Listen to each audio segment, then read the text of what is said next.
Saya akan membacakan pengertian konjungsi. Konjungsi adalah kata penghubung atau sambung dalam satu kalimat, baik secara lisan maupun tulisan. Secara umum, konjungsi adalah kata yang bertugas untuk menghubungkan satu kata dengan kata lain agar saling berkesinambungan. Ciri-ciri kata konjungsi: 1. Menghubungkan dua atau lebih unsur dalam kalimat. 2.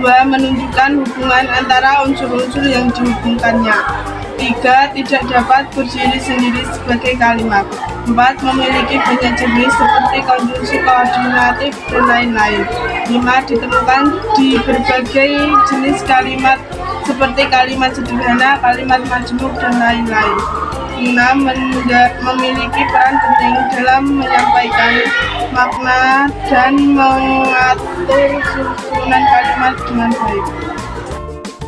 Konjungsi intra kalimat adalah kata penghubung yang ada dalam suatu kalimat. Dibagi menjadi 3, yaitu 1. Konjungsi koordinatif, 2. Konjungsi subordinatif, 3. Konjungsi korelatif. 1. Konjungsi koordinatif adalah kata yang menghubungkan antara dua klausa yang sama atau setara. Contoh: dan, serta, atau melainkan.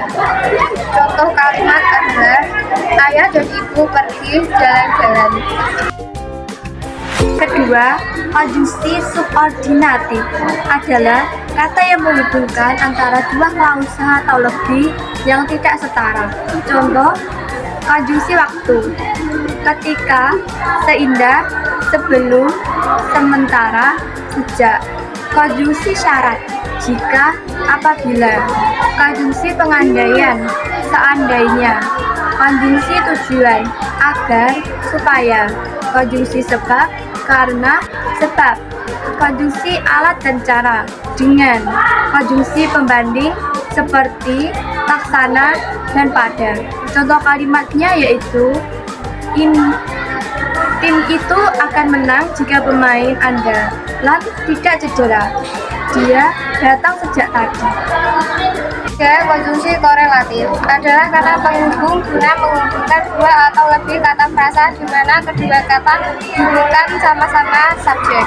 Contohnya adalah baik maupun, tidak hanya, tetapi, jangankan pun. Contoh kalimat: jangankan datang, untuk merespon pun tidak.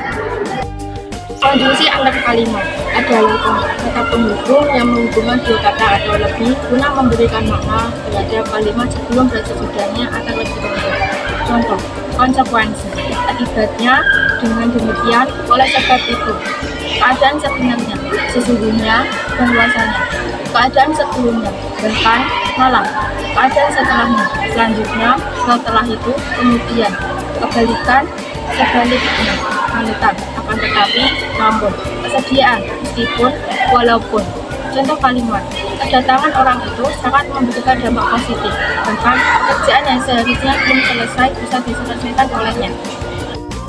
3. Konjungsi antar paragraf digunakan untuk mengawali suatu paragraf untuk menghubungkan paragraf sebelumnya. Contoh: oleh karena itu, berdasarkan, diisi lain. Contoh kalimat: Rina mendapatkan nilai yang bagus ketika ulangan, bahkan ia lupa untuk menjaga kesehatannya. Oleh sebab itu, Rina harus dilarikan ke rumah sakit setelah ujian karena sakit.